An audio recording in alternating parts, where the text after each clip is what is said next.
We all know what Medusa is. Medusa or Shamaran is a half-human, half-reptile creature with a female upper body and a snake lower body. How and where was Medusa's sarcophagus found? We will discuss an event rumored to have been recorded in Ottoman historical records. The alleged incident occurred during the reign of Sultan Abdülhamid II. In fact, the beginning of the incident dates back to Mehmed the Conqueror, 1456.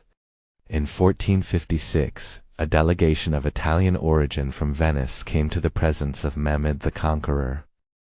They brought many valuable gifts to present to the Sultan. They used prominent figures and ambassadors as intermediaries, persistently requesting a meeting with Mehmed the Conqueror. Despite numerous requests and gratitude, the Sultan refused to accept this delegation. He assigned the Grand Vizier to meet with the envoys. This delegation from Venice, desperate to meet with the Grand Vizier, met with the Grand Vizier. The subject of the meeting concerned the Basilica Sistine in Sultanahmet and the treasure it contained. The subject of the meeting was quite intriguing. The delegation, speaking of the treasure, refuses to tell the Grand Vizier the location of the treasure. They set forth the following condition for revealing the treasure's location. They will reveal the location of the treasure only to the Sultan. To this end, they again request a meeting with the Sultan. The Grand Vizier relays to the Sultan the conversations between them and the delegation. Mehmed the Conqueror's political genius is well known. He agrees to meet with a representative from the delegation, saying, "There may be something involved." On the appointed date, the chosen representative appears before the Sultan and explains the following. There is a treasure within the place known as the Basilica Cistern. What is called a treasure is not something of material value such as gold, silver, or jewelry. The treasure is a specially made sarcophagus and the corpse within it. According to the Venetian ambassador, this sarcophagus and the corpse within it are treasure-worthy. The corpse is stated to belong to the legendary figure known as Medusa. This body is mummified, resembling a creature with snake-like hair known as Medusa. Their demand from Mehmed the Conqueror was that he give this delegation this sarcophagus and the corpse within it, which are very important to them. It is known that they offered Mehmed the Conqueror many things in exchange for the delivery of this sarcophagus and the corpse within. It is also known that the ambassadors from Venice had no connection with Christianity, but were members of a mysterious pagan sect. Little is known about what happened next. Secret information about whether Mehmed the Conqueror allowed the exhumation of this sarcophagus reached Abdülhamid Khan. Abdülhamid Khan followed these missing records with great interest and had the matter investigated by experts. Abdülhamid Khan's interest and follow-up on this matter prevented historical errors regarding Medusa. Thanks to the Sultan's foresight, some deliberately distorted information has been accurately transmitted to the present day. Sultan Abdülhamid II was known to have had an interest in mysterious events and tales.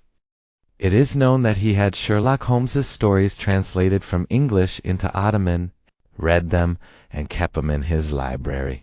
He also translated and read Homer's Iliad and Odyssey in the same way. It is said that the reason for Abdülhamid II's interest in Medusa was that several envoys had arrived to the Sultan regarding this matter. Amidst all the work of the Ottoman Empire, Abdülhamid II did not neglect this matter and ensured that it was thoroughly investigated with several individuals he assigned. The delegation regarding Medusa was contacted by officials assigned by the Sultan, and the information obtained was reported to the Sultan. Around this time, a major earthquake struck Istanbul.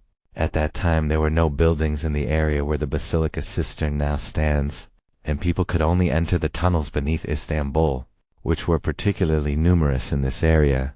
A few days after the earthquake, children entered the tunnels near the Basilica Cistern to play.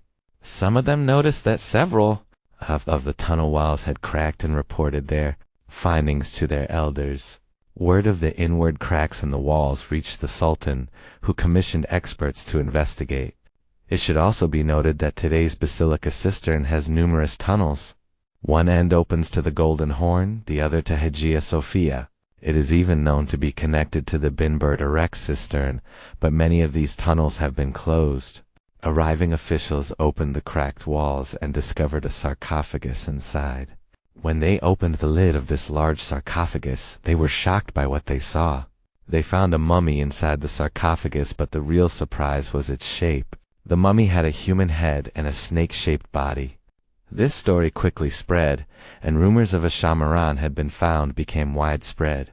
Those who entered the basilica cistern also knew that some columns there contained column bases in the shape of Medusa's head, which was also depicted with snake hair and a human body, but also sometimes with a snake's body. Abdulhamid Khan decreed that the sarcophagus be immediately placed under protection and that no one should be told about the sarcophagus and the creature within. Abdulhamid Khan held a highly confidential meeting with learned scholars and those with insightful insights to discuss what to do regarding this matter. As a result of this meeting, although many opinions were put forward, this view prevailed. The sarcophagus and the corpse within it would be concealed to prevent any public discord. However, Abdulhamid Khan, Dervish, and Skardak had reservations on this matter. If they hid this sarcophagus again, would the evil forces who knew its secret, those who attributed great importance to it, be able to learn its location again? The next morning, Sultan Abdulhamid Khan consulted with a separate delegation and made another shrewd decision. The sarcophagus would be brought to light, but the corpse creature within would be concealed. Indeed, that is what would happen. Abdulhamid Khan was curious about what this corpse belonged to and wanted to know, what could this corpse possibly belong to? To this end, a renowned biologist was brought from abroad. They showed the corpse to this scientist. The scientist who saw the body was horrified. This scientist was brought in and presented the results of his examination to the Sultan. The following statements in the report were quite striking. This decomposing, gigantic creature, resembling a human head and coiled like a snake, is likely a giant snake or dinosaur-like creature from the dinosaur era. Was this decomposing mummy called human because it resembled a human head? I wonder what the public would say if they saw this corpse. Perhaps they would call it a giant dragon. Most interestingly, the sarcophagus was there, and a satanic cult who knew its secret performed rituals there for centuries. According to Mehmed II's knowledge of this secret during Mehmed II's reign, this organization would reveal the sarcophagus to its members by showing them the corpse within. This sarcophagus, weighing several tons, was unearthed with great difficulty by the strongest porters and firemen of the time, using ropes. They took it to the courtyard of today's Fatih Mosque and briefly displayed it to the public. By order of Sultan Abdulhamid Khan, a photograph of the sarcophagus was taken and published in the newspapers of the time. Interestingly, this newspaper, which published the sarcophagus that had been buried under the black cover, was later confiscated by an unknown force at the time. The remaining copies were suppressed and distorted by telling different stories, distorting the essence of the matter. After its display in the Fatih Mosque, the sarcophagus was removed and placed somewhere near the Queen's tombs next to the Mala Fanari Isa Mosque. While its subsequent fate is unknown, it is known that many foreigners sought the sarcophagus. This information about Medusa was recorded in the Black Cap after being read to Abdulhamid Khan, and his approval was received. In addition, Medusa is sometimes associated with the story of Shamaran. Finally, after years of searching, researcher and historian Akden Kellex found the photo in question. However, despite having all the newspaper's issues, that issue is not available anywhere else. This is the photo in question. The sarcophagus and the people are clearly visible. So what happened to the sarcophagus? What happened to the body? Who is this order? Who had Abdulhamid examine the body? Let's answer these questions. The organization that wants the body and the sarcophagus is a separatist Masonic lodge in Italy that considers itself the heir of the Rosicrucian order. Bahattin Bakir, a prominent Turkish Mason of the time, was assigned by the largest Grand Master, Alberto Francesco Agustin, a wealthy industrialist, to retrieve Medusa. Bahatan Bakir was a 32nd-degree Mason in the Ottoman Lodge and a staunch enemy of Abdul Hamid. Bahatan Bakir, a renowned Turkish Mason of the time, was appointed. Bahatan Bakir was a 32nd-degree Mason in the Ottoman Lodge and a staunch enemy of Abdul Hamid. Information compiled from notes and letters taken by Kakir's second-generation grandson, living in Mannheim, Germany, reveals the mystery surrounding the incident. Due to Abdelhamid Khan's rational strategy at the time, Bakir was unable to achieve his goal. After the sarcophagus was brought to the courtyard of the Moulay Fanari Mosque, Bahatan Kakir's men stole it at night, bribing the local police commissioner. It was first transported to Buyukada, then to the summer mansion of another Mason named Aram Effendi of Erzurum, and then to Italy on an Italian ship that had come to Istanbul for trade. The sarcophagus is likely still in the possession of the lodge operating in Italy. The person Abdulhamid had the body examined was the renowned German biologist Robert Koch, founder of bacteriology and winner of the Nobel Prize in Medicine and Physiology. Koch took samples from the body for examination and kept detailed diaries. After his death, these notes and body parts likely came into the possession of the Masonic Lodge. While there are indications on this matter, there is little definitive information.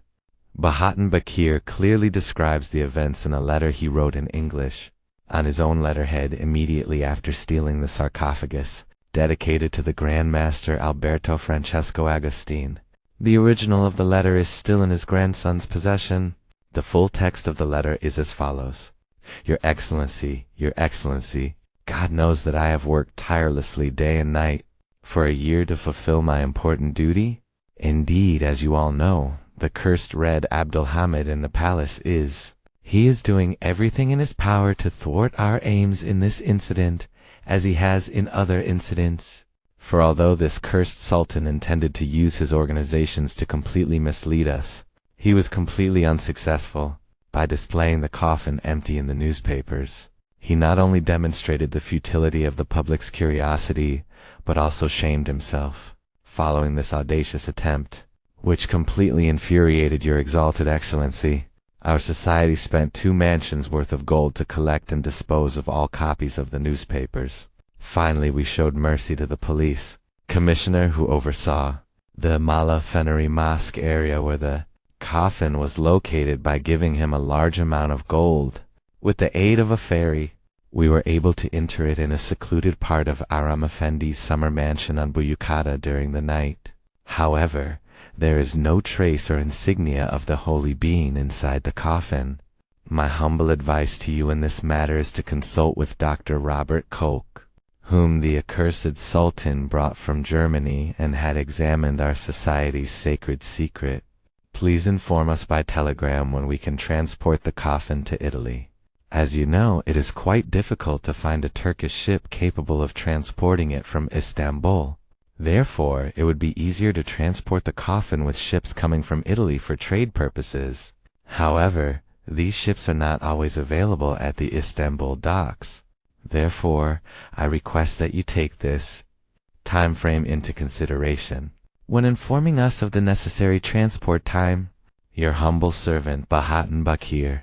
Bahatan Bakir was a doctor who graduated from medical school and was fluent in English, German, Italian, Arabic, and Persian.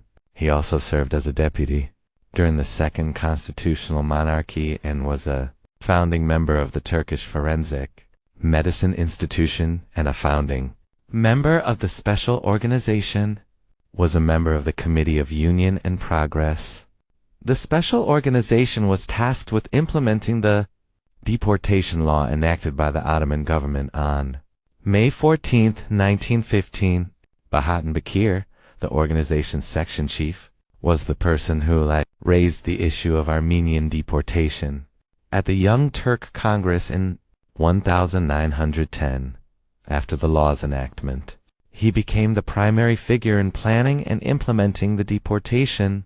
However, he was arrested several times for his involvement in organizations disapproved of by the palace on numerous issues.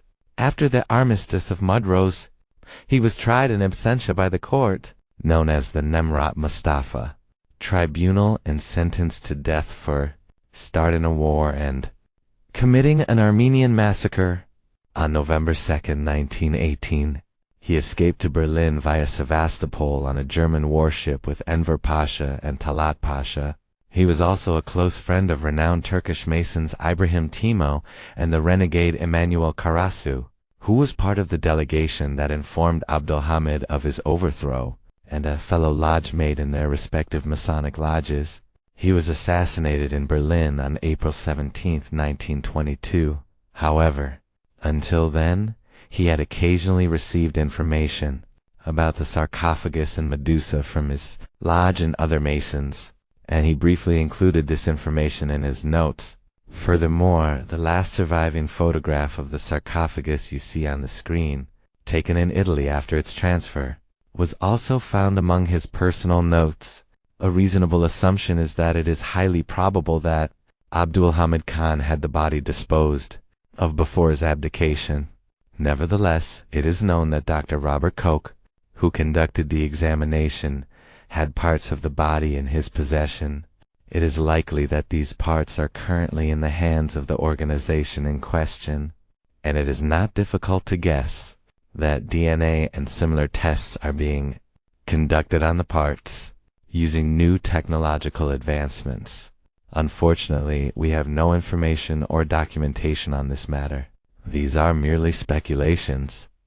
Bahattin Kakir's grandson also has more detailed notes from his grandfather that could shed light on this and many other significant events, but he declined to provide further information, citing personal safety concerns. Do you think the sarcophagus is truly where it is claimed to be? Was there a body inside as claimed, or is it merely a myth? What do you think is the true nature of the incident? Whether this Medusa story from the Ottoman Empire is real or not is unknown. But if some countries are so concerned about this sarcophagus, whether it is a Medusa or something else, I am sure it contains something very valuable to them. Thank you for watching. Don't forget to take 2 seconds to support us. Subscribe to our channel and like our video. See you in our next video.